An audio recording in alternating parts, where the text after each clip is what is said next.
तेरे ऊपर आसक्त था, तेरे वियोग में मैं इतना दुखी होता था। पार्वती ने कहा कि फिर भी आपने मुझे ये मंत्र क्यों नहीं दिया जिससे मैं मरती नहीं और आपके साथ ही रहती। तब भगवान शिव ने कहा कि ये मंत्र ऐसे नहीं दिया जा सकता।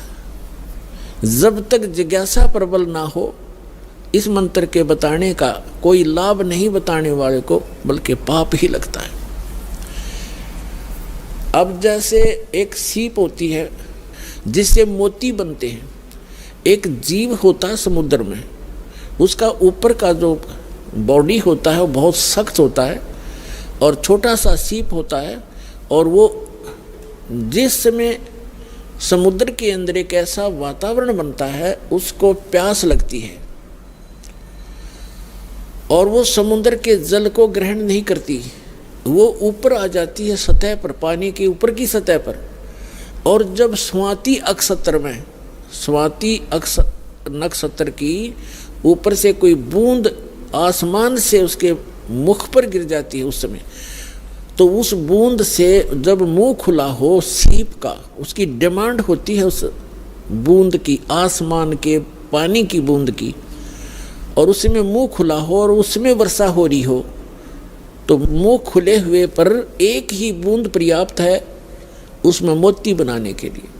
और मुंह खुला ना हो और सीप बेशक ऊपर सतह पर जल के ऊपर घूम रही हो, चाहे सारा सामन बरस जा, उस मोती नहीं बन सकता क्योंकि उसका मुंह खुला नहीं है। तो ऐसे ऊपर बगैर मुंह खुले और उस बूंद की कोई वैल्यू नहीं है, व्यर्थ जाती है। ठीक इसी प्रकार भगवान शिव ने बताया कि आपके अंतःकरण का मुंह खुला नहीं था, आपके अंदर ये जिज्ञासा उत्पन्न नहीं हुई थी, इसकी डिमांड नहीं हुई थी। और आज नारद जी ने आपके अंदर ये प्रेरणा पैदा करके आपके अंतःकरण की वो डिमांड प्रेरित कर दिया, आपको आपकी प्रबल इच्छा होगी। अब ये मंत्र दूंगा पार्वती तो तेरा काम करेगा। पहले मैंने बहुत बार कोशिश की थी कि आपको ये मंत्र दूं, लेकिन आपने तो कान्ना पे कटाली सारी बात, और कभी भी नहीं आपने भक्ति करने की सोची भी नहीं। अगर आप मेरे ज्ञान को सुनती तो मैं ये मंत्र आपको प्रेरित करके ये मंत्र भी देता, लेकिन ये ऐसा अनमोल मंत्र है, बगैर जिज्ञासु के और प्रबल इच्छा हुए बिना ये देना व्यर्थ होता है। इसलिए मैंने आपको मरते हुए भी देखा, मैं रोता भी था, डकराता था, टक्कर मारता था, लेकिन ये अनमोल वस्तु दे नहीं सकता था। तो पुण्यात्माओं, उस मंत्र को कितना कॉन्फिडेंस रखा गया था भगवान शिव के द्वारा। पार्वती के अतिरिक्त उन्होंने किसी को ये मंत्र फिर खोला भी नहीं। अब पार्वती से कहा कि इस मंत्र को मैं उस स्थान पर दूंगा कोई अन्य जीव जंतु ना सुन ले। तो कहाँ ले गए उनको? वहां ले गई जहां आज अमरनाथ नाम से स्थान प्रसिद्ध है। वहां एक उस स्थान पर एक सूखा वृक्ष था, सूखा वृक्ष खड़ा था, उसके पत्ते नहीं थे, टहनी अवश्य खड़ी थी, पत्तों रहित सूखी, और उसकी एक खोगड़ माने वृक्ष के अंदर एक उसके तने में एक सुराख बन जाता अपने आप ही कुदरती, और उसमें एक मादा तोते ने अंडे दे रखे थे, उत्पन्न कर रखे थे।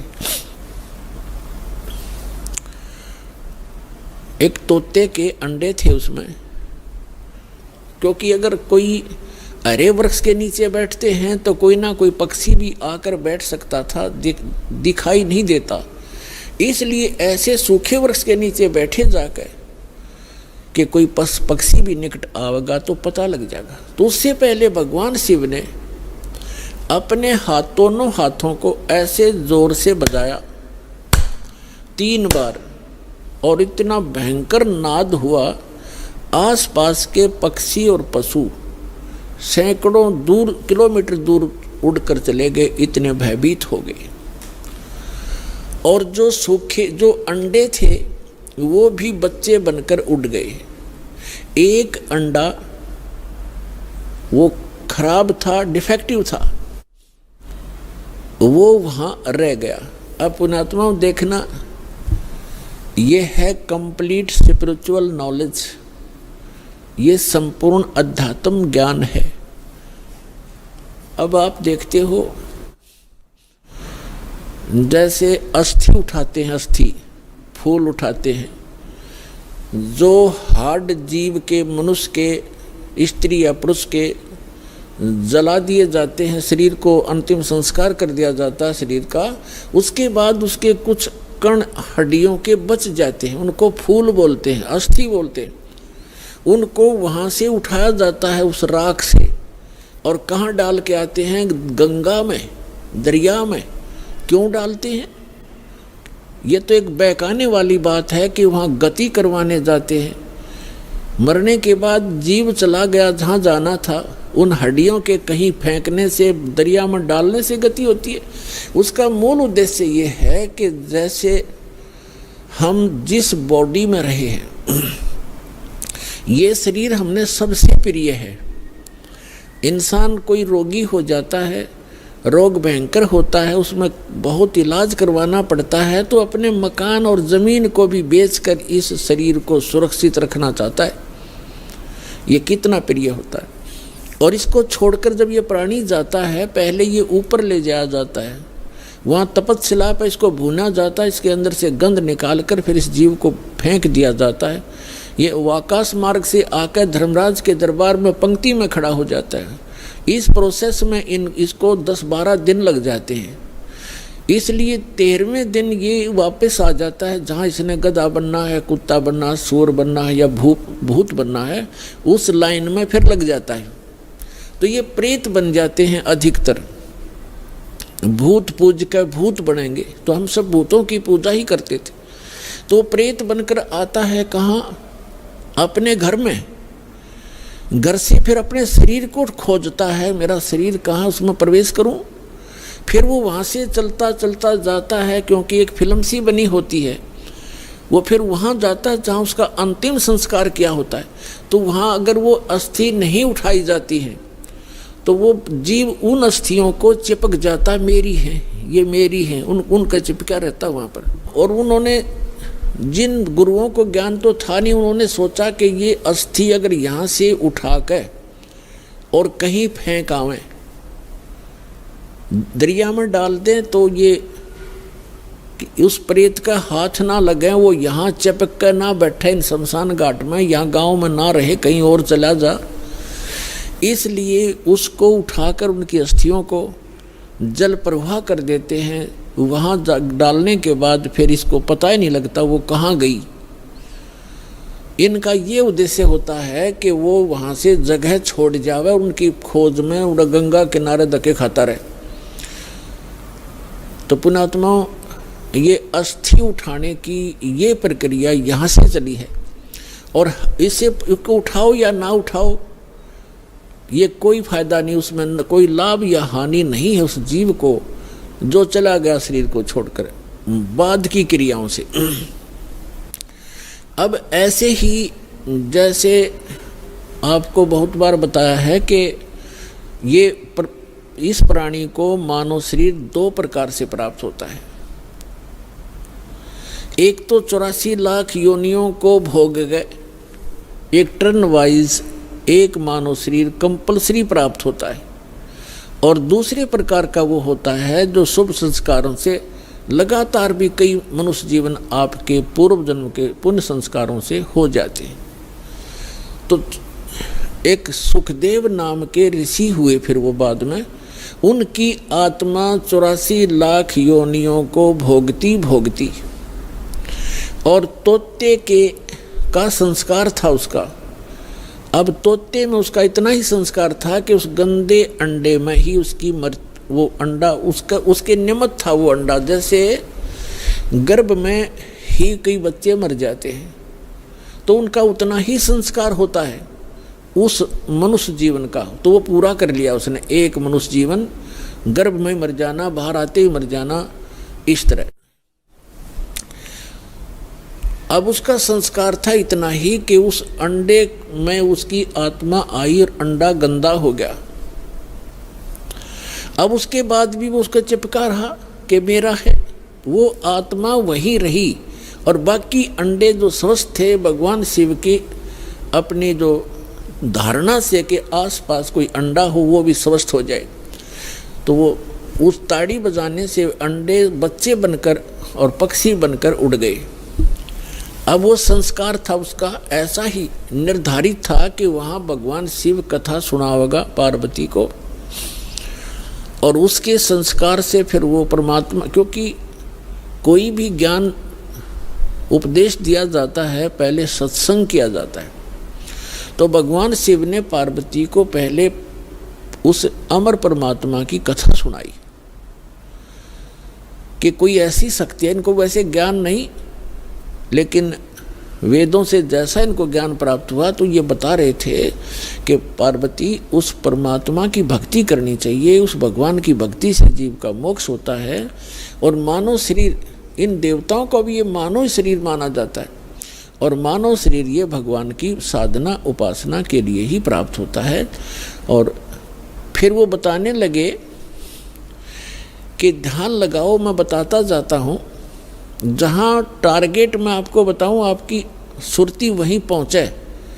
क्या बताया कि मूल कमल जो गुदा के पास है, रीढ़ की हड्डी के अंदर की तरफ, उसमें गणेश जी का वास है और उसका किलियम जाप है, और ऐसे इसको ऐसे ऐसे बोल है।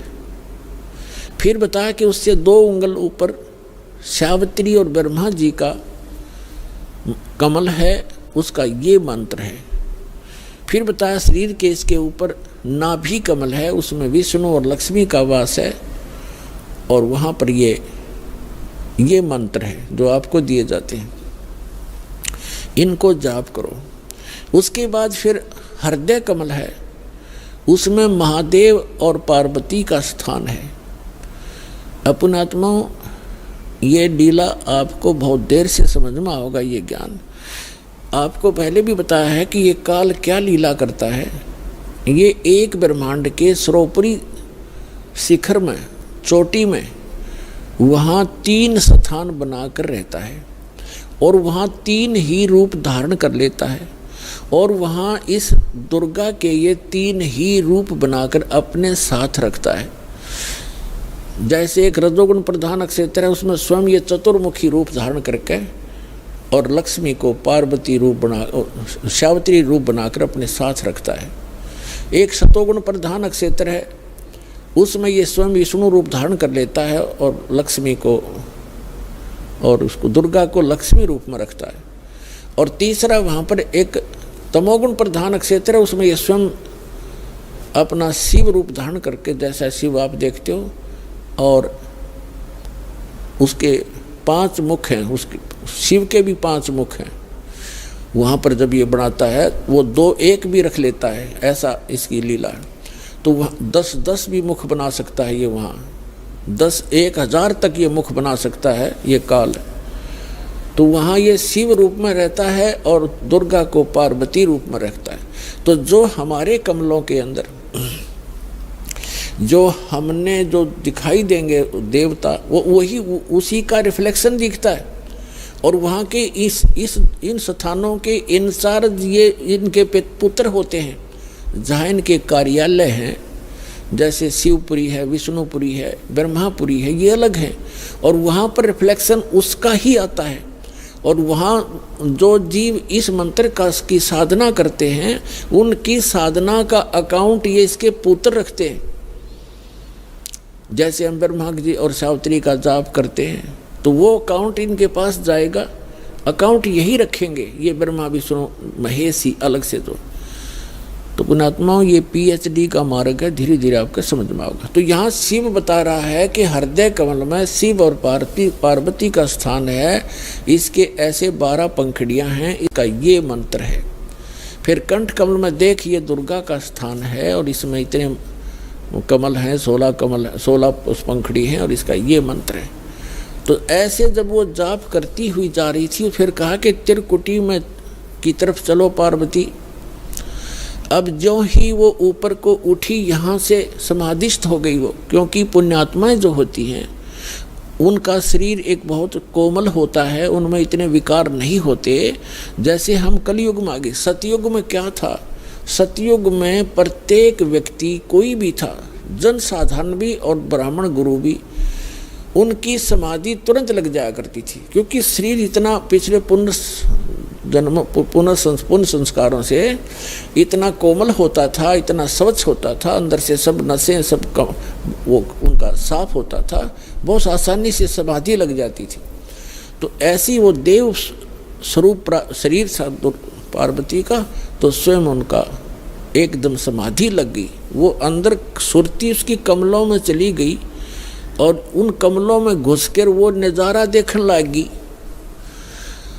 अब जैसे पुण्यात्माओं आप सिनेमा देखने जाते थे पहले, अब तो नहीं देखेंगे हम, पहले सिनेमा देखने जाते थे 3 घंटे, 3 घंटा का न्यू पता नहीं चला था किस में गए, क्योंकि कभी कुछ देख रहे हैं, कभी कुछ देख रहे हैं, कभी कुछ देख रहे हैं, 1 सेकंड में वो होया पावा था, ख़त्म होगी भाई। और बस स्टैंड पे बस की इंतज़ार कर ले, 10 मिनट में 20 बार उठेगा, 10 बार बैठेगा, आई किसी आई। तो इस तरह हम जो समाधिस्थ ऋषि परमेश्वर कबीर जी एक झोंपड़। अब जैसे पुण्यात्माओं आप सिनेमा देखने जाते थे, अब जैसे पुण्यात्माओं आप सिनेमा देखने जाते थे पहले, अब तो नहीं देखेंगे हम, पहले सिनेमा देखने जाते थे 3 घंटे, 3 घंटा का न्यू पता नहीं चला था किस में गए, क्योंकि कभी कुछ देख रहे हैं, कभी कुछ देख रहे हैं, कभी कुछ देख रहे हैं, 1 सेकंड में वो होया पावा था, ख़त्म होगी भाई। और बस स्टैंड पे बस की इंतज़ार कर ले, 10 मिनट में 20 बार उठेगा, 10 बार बैठेगा, आई किसी आई। तो इस तरह हम जो समाधिस्थ ऋषि होते थे, इनकी काल रोल मारा करता, इन मूर्ख बनाया करता। जैसे किसी भी एक कमल में ये प्रवेश कर गए, एक कमल जैसे टीवी चैनल में कोई चैनल ऑन कर लिया और उसमें जो भी नज़ारे हैं वो यहाँ से बिल्कुल हटकर हैं, और वो ऐसे दृश्य हैं यो मन देखता देखता दंग रह जाता है, इसको पता नहीं चलता कितना समय बीत गया। तो इस प्रकार वो काफ़ी समय तक ये नज़ारे देखा करते, मोक्ष नहीं हुआ इनका। तो जो दास आपको कंसेप्ट क्लियर करने जा रहा है, इस प्रकार पार्वती का कोई चैनल ऑन हो गया और उस चैनल में वह घुस गई, लागी सिनेमा देखने।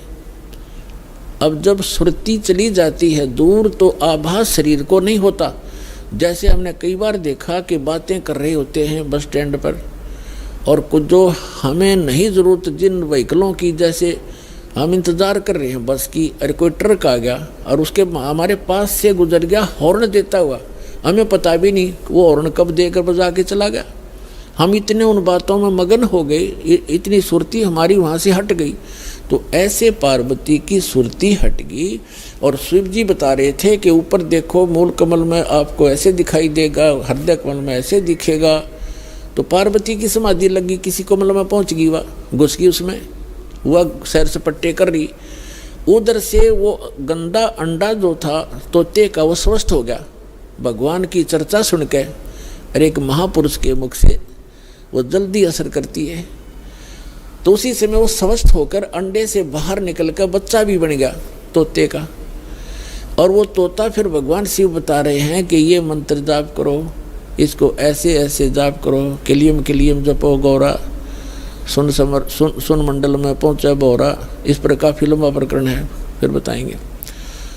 और ऐसे हरियम जपो, तो सारा बता रहा था। तो वो बता रहा था, पहले तो पार्वती कह रही थी हाँ ऐसा है, हाँ जी। तो फिर तोता लग गया कहने हाँ जी। अब पार्वती तो समाधिस्थ, भगवान शिव ने अला के देखा हुआ तो समाधिस्थ हो रही है, और हाँ जी की आवाज़ कहाँ से आ रही है।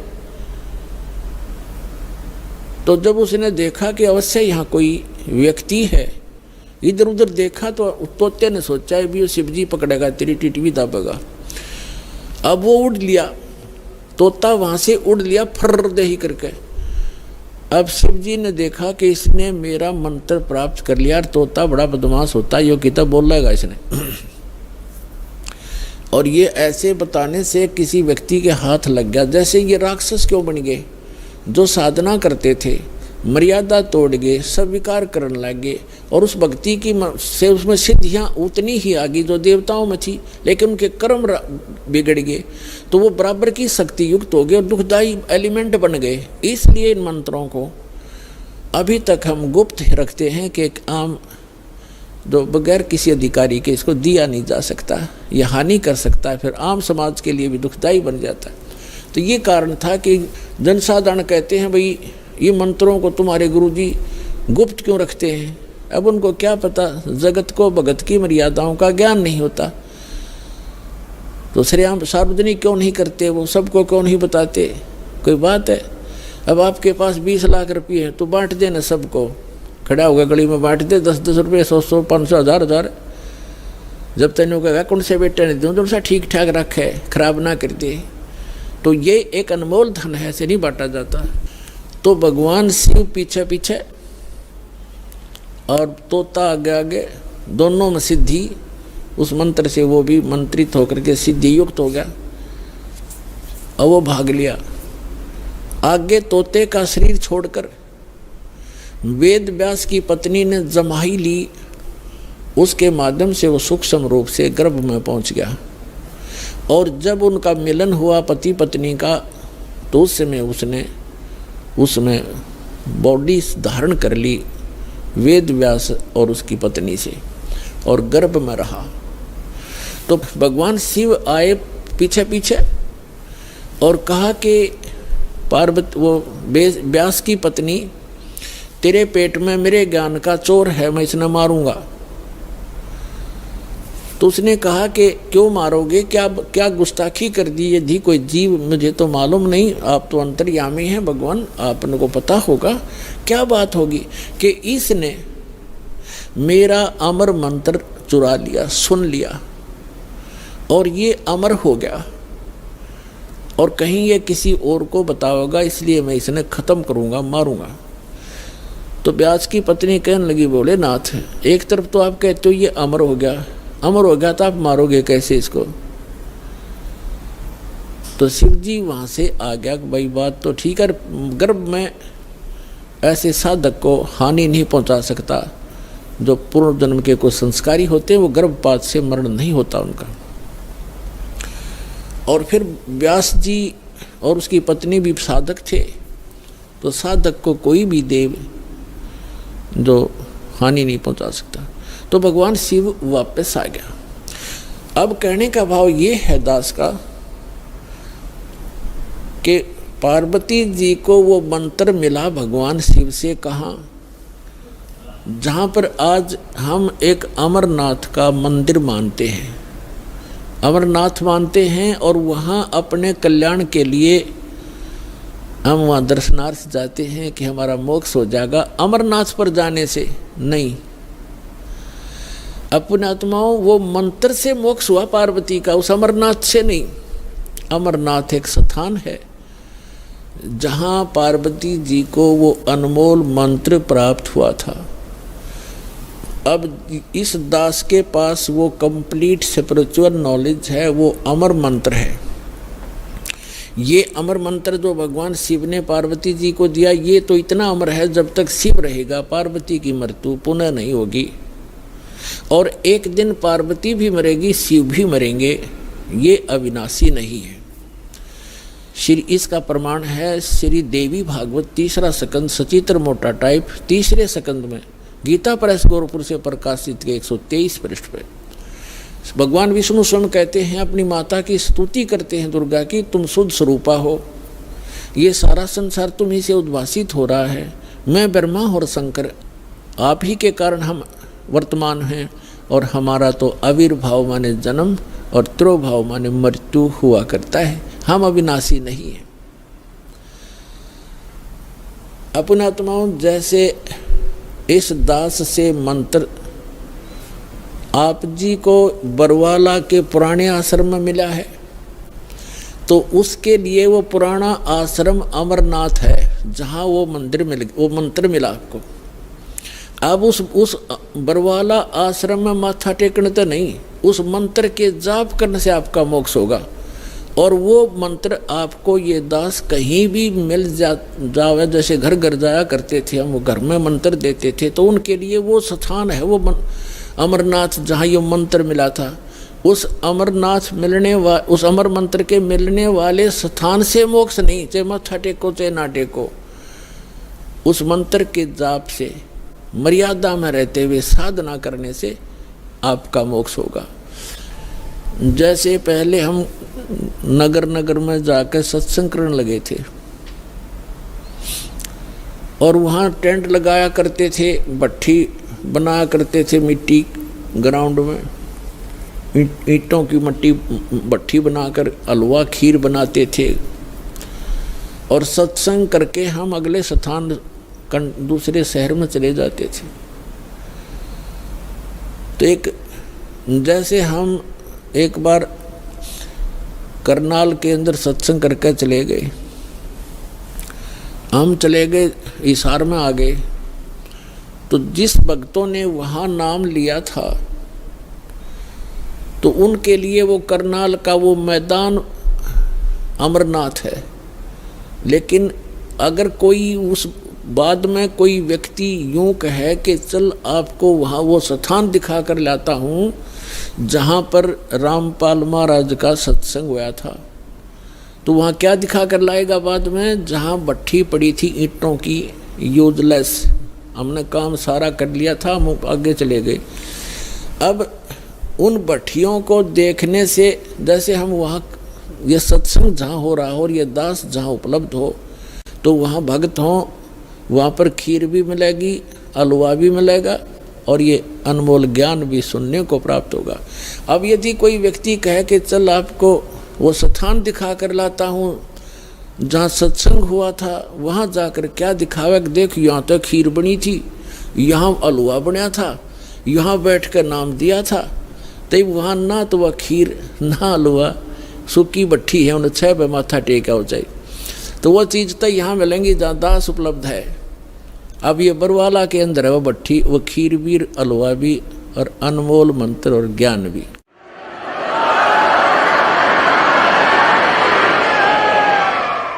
इस प्रकार जितने भी हमारे ये तीर्थ हैं, ये पवित्र यादगारें तो हैं कि यहाँ ऐसी घटनाएं घटी थी, ये केवल यादगार हैं, लेकिन वहाँ जाने से जीव को पाप के अतिरिक्त कुछ नहीं मिलेगा। एक समय जैसे परमात्मा की लीला में लिखा हुआ है कि वो सतलोक से चलकर आते हैं, वो 3 प्रकार की स्थिति से हमारा धारण पोषण करते हैं, 3 प्रकार के शरीर से। एक शरीर से तो सतलोक में स्थायी रहते हैं, उनके एक रोमकूप में करोड़ सूर्य करोड़ चंद्रमा मिला दे इतनी रोशनी होती है। और दूसरा वो करते हैं लीला, जैसे प्रत्येक युग में एक शिशु रूप धारण करके एक लीला करते हैं, उनको निसंतान दंपति उठा ले जाते हैं, धीरे धीरे बड़े होते हैं और जो वो क्रियाएं कर रहे होते हैं माता पिता, वही क्रिया करते हुए एक जन साधारण जैसा जीवन जीकर वो परम पिता दिखाते हैं, ऐसी लीला किया करते हैं। और दूसरी प्रकार की स्थिति में वो कभी भी कहीं पर भी आकर के साधु रूप में प्रकट हो जाते हैं, अच्छी आत्माओं को मिलते हैं, उनको ज्ञान देते हैं, उनको अपने से परिचित कराते हैं, जो भटक रही होती है उनकी प्यारी आत्मा। ऐसे ही एक धर्मदास नाम के महापुरुष वैश्य थे, बनिए थे और वैष्णु साधु से दीक्षित थे, विष्णु जी के पुजारी थे, विष्णु जी को इष्ट मानते थे, साथ में शंकर भगवान की भी पूजा करते थे। जैसे भी हमारे धर्म गुरुओं ने हमारे को जो ज्ञान दे रखा है, हम वैसे ही वो लगा हुआ था। और रूपदास नाम के एक वैष्णव संत से दीक्षित थे। अब उस रूपदास जी ने जैसा भी उस प्यारी आत्मा को गाइड किया, वो उसी तरह समर्पित था।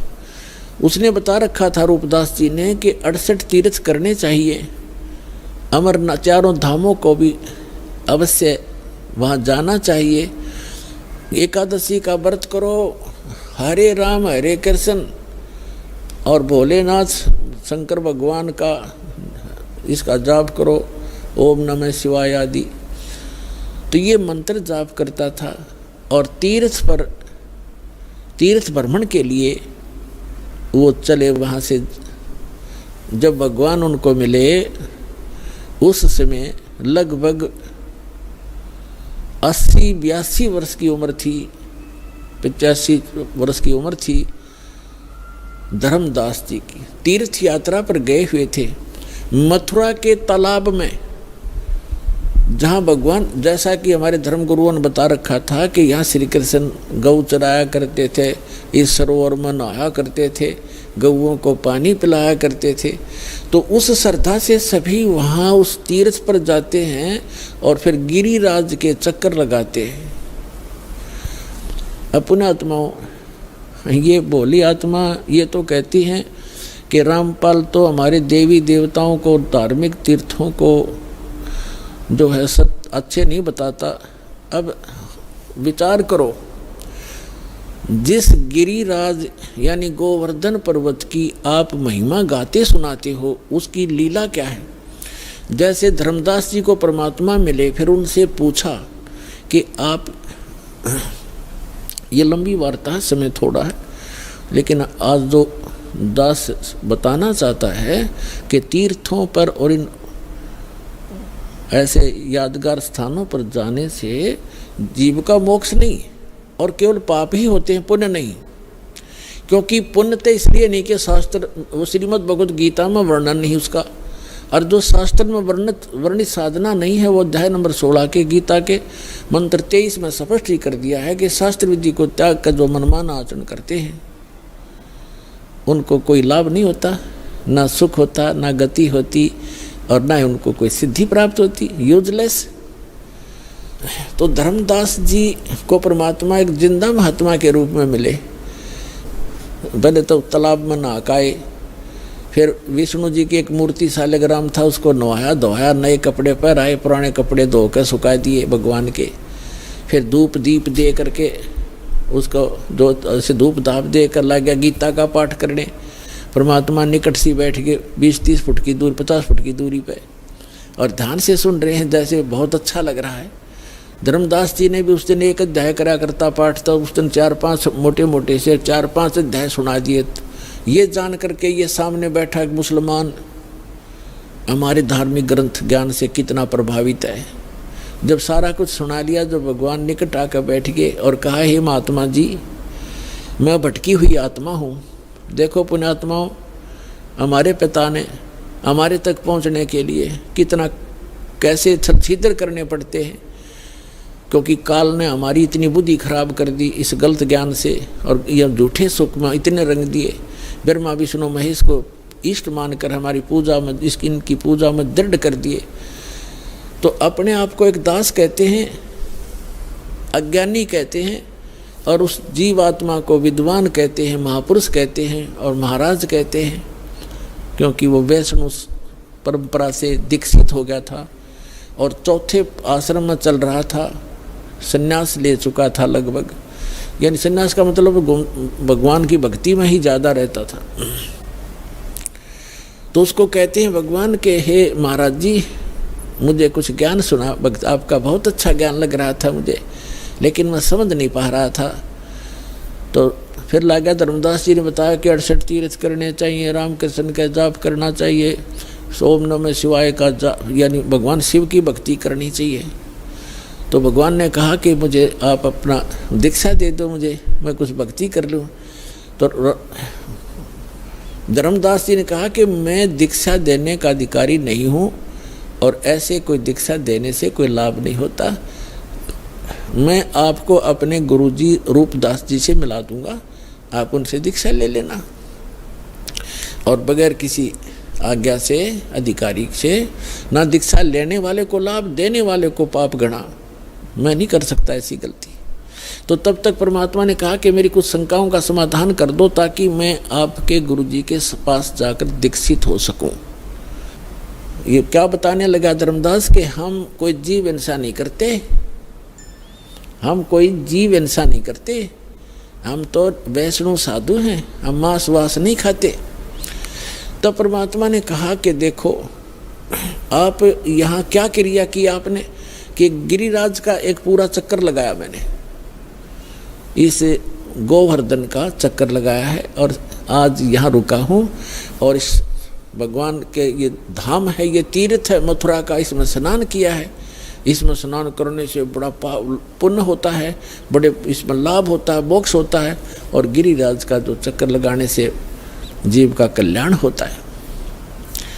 परमात्मा बोले कि आप गीता को सत्य मानते हैं? हाँ जी मानता हूँ। आप नाम क्या जपते हो? हरे राम हरे कृष्ण कृष्ण कृष्ण हरे हरे, राधे राधे श्याम मिला दे।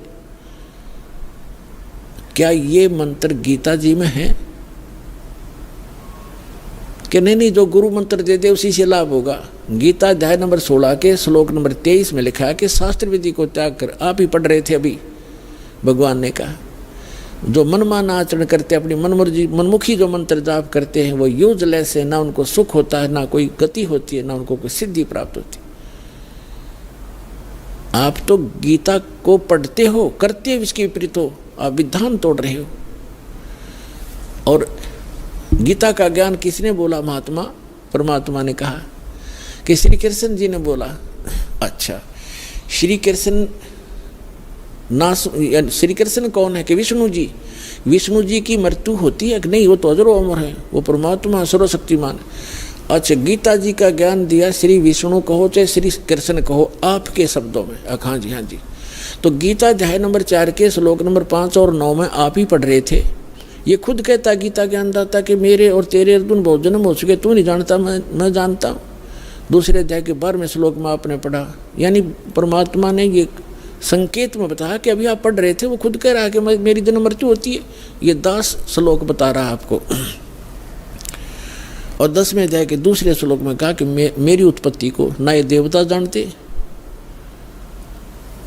स्तब्ध हो गया एकदम, जैसे सुन हो जाकर, और आप कहते ये अजरो अमर है। और ये खुद कहता 18वें अध्याय के 62वें श्लोक में कि यदि तूने पूर्ण मोक्ष चाहिए तो उस परमेश्वर की शरण में जा, उसकी कृपा से तो परम शांति को, सनातन परम धाम को प्राप्त होगा। वो परमात्मा कौन है उसके बारे में बताओ मुझे, तब मैं दीक्षा लूँ तुम्हारे से। तो नाराज हो गया भगवान, नाराज हो गया कौन? धर्मदास। कि तू आप तो हमारे देवी देवताओं को हे बताते हो, आप तो मुसलमान हो इसलिए। परमात्मा बोले मैं नहीं बताता, आप ये बताइए मुझे कि ये गिरिराज की आपने परिक्रमा की, ये कथा सुना दे मुझे। धर्मदास जी ने सुनाया ने, एक बार ना यहाँ देवी देवताओं की पूजा हुआ करती थी, और भगवान कृष्ण ने ये कहा कि इन देवी देवताओं की पूजा बंद करो, इंद्र की पूजा भी बंद कर दो, केवल एक परमात्मा की भक्ति करो। जिससे एक शुद्ध होकर के इंद्र ने इतनी जबरदस्त वर्षा कर दी, 96 मेघ माला, 96 करोड़ मेघ माला एकदम वर्षा दी, मूसलधार वर्षा होगी। तो भगवान शिव ने, कृष्ण ने इस गिरिराज को उठा लिया था हाथ पे, और सारे ब्रज की रक्षा कर ली, सारा इंद्र बरस लिया, सारा वर्षा हो ली, कोई खूब मुसलधार, लेकिन एक बूंद भी नीचे नहीं आने दी। इस गोवर्धन के ऊपर ही सोख दी भगवान ने। परमात्मा बोले थारी बुद्धि ले गए चोर। अब तेरे कृष्ण जी कहने लग रहे देवी देवताओं की पूजा मत करो, देवताओं के मुखिया इंद्र की भी पूजा छुड़वाई उन्होंने, और तब इन देवताओं के चपट रहे। और फिर मैं देवताओं की थारी बेइज्जती करता हूँ। और जिस जोड़ में तू ना आया, इसमें इसने तो छोड़ कर चले गए। श्री कृष्ण द्वारका में रहा करते थे, वहाँ जाओ न वहाँ गड्ढो तुम। अब वो द्वारका भी ना रही, वो समुद्र में डबो दी, इसलिए डबो दी थी कि यहाँ धक्के खाना होंगे ये बोली आत्माएं, मोक्ष होगा भक्ति से। अपने आत्माओं ये ज्ञान है, अभी तक हमने अज्ञान भर रखा था अपने अंदर। ये काफ़ी लंबी कथा, लेकिन शॉर्ट में जो दास बताना चाहता वो इतना ही है। फिर परमात्मा ने कहा कि आप कहते हो कि मैं कोई जीव हिंसा नहीं करते, आप कहाँ से चल कर आए हो? कि बांधवगढ़ से आया हूँ। कहाँ? मथुरा में। कितनी दूरी है, कितना डिस्टेंस है मथुरा और बांधवगढ़ का? धर्मदास जी ने कहा यानी 250-300 मील होगा। कोस, पहले कोस चलती थी, यानी 850 किलोमीटर डिफरेंस है मथुरा और बांधवगढ़ का। तो परमात्मा ने कहा किस साधन से आए आप? धर्मदास जी ने कहा मैं पैदल आया हूँ महात्मा भाई, पैदल आया हूँ जिंदा महात्मा जी, मैं पैदल आया हूँ। तो परमात्मा ने कहा वहाँ से लेकर इस मथुरा तक आपने कितने जीव मार दिए, गिनती नहीं हो। और इस तालाब में नहाए, इस मथुरा के इस तालाब में नहाए, ये लोटा पानी का भर के लाए हो आप, देख इसमें कितने जीव जंतु। ये तो इस 2 लीटर पानी में इतने, और उसमें जिसमें आप मल कर नहा रहे थे, कितने जीवों का कचूमर काट दिया धर्मदास, करोड़ों जीव मार दिए इतने। और इंतजार तुम कहते हो मोक्ष होगा, तुम तो पाप के भागी होगे। पृथ्वी ऊपर पग जो धारे है, करोड़ जीव एक दिन में मारे। कहते सत्य ब्राह्मण की है हत्या, जो चौका तुम देवो नित्या। ब्राह्मण संस हत्या जो होई, जल स्नान करत हो सोई। अब जैसे आपके शास्त्रों में कहा है कि ब्रह्म हत्या का पाप बहुत भारी होता है, जीव हिंसा ब्रह्म, और जैसे जीव हिंसा ब्रह्म का होता है, वैसे भक्त को मारा जाए और जीव हिंसा होती है। तो कहते एक जो तुम ये खाना बनाने से पहले मिट्टी और गोबर से वो स्थान लीपा जाता था, और कहते हैं आपने जो ये चौका लीपा है जहाँ रोटी बनानी थी, इतने पोर्शन में 1000 करोड़ जीव मार दिए। कहते हैं कि पृथ्वी ऊपर पग जो धारे, करोड़ जीव एक दिन में मारे। जैसे आप सारा दिन घूमते फिरते हो, एक दिन में आप करोड़ों जीवों को नाश मार डालते हो। और कहते सत्य ब्राह्मण की है हत्या, जो चौका तुम देवो नित्या। जो नित्य तुम लिपा पोती करते हो, इसमें सत्य ब्राह्मण जैसी जीव हिंसा हो जाती है। और ब्राह्मण सेंस हत्या जो होई, जल स्नान करत हो सोई। इस तालाब में नहाते हो ना, इसमें इतने जीव मर जाते हैं, 1000 ब्रह्म हत्या का पाप तुम्हें लगता है। हरी भांति पृथ्वी के रंगा, अंत कोट जीव उड़े पतंगा। खान पान में दमन प्राणी, कैसे पाओ मोक्ष निशानी। तुम खाते हो पीते हो, इसमें भी जीव मरते हैं। आटा गूंदते हो, इसमें भी मरते हो। पोछा लगाते हो, इसमें भी मरते हैं। और तुम कहता है हम जीव हिंसा नहीं करते। अपनात्माओं के कहने का भाव ये है दास का कि उस तीर्थ पर जाने और आने में आपने जो पाप जीव मारे वो तो आपके बैड अकाउंट में, और पुण्य एक भी को नहीं, क्योंकि वो सदग्रंथों के विपरीत साधना है। शास्त्र विधि को त्याग कर वो मनमाना आचरण है। तो यहाँ आपके मन में ये शंका आवेगी। अच्छा, एक तो ये कंसेप्ट आज का जो सत्संग है, ये कंसेप्ट चल रहा है कि तीर्थ क्या है, ये अमरधाम वैष्णो देवी आदि कैसे बने, ये क्लियर हो गया। एक दूसरा ये था कि भगवान के दर्शन से नहीं मंत्र से मोक्ष होगा।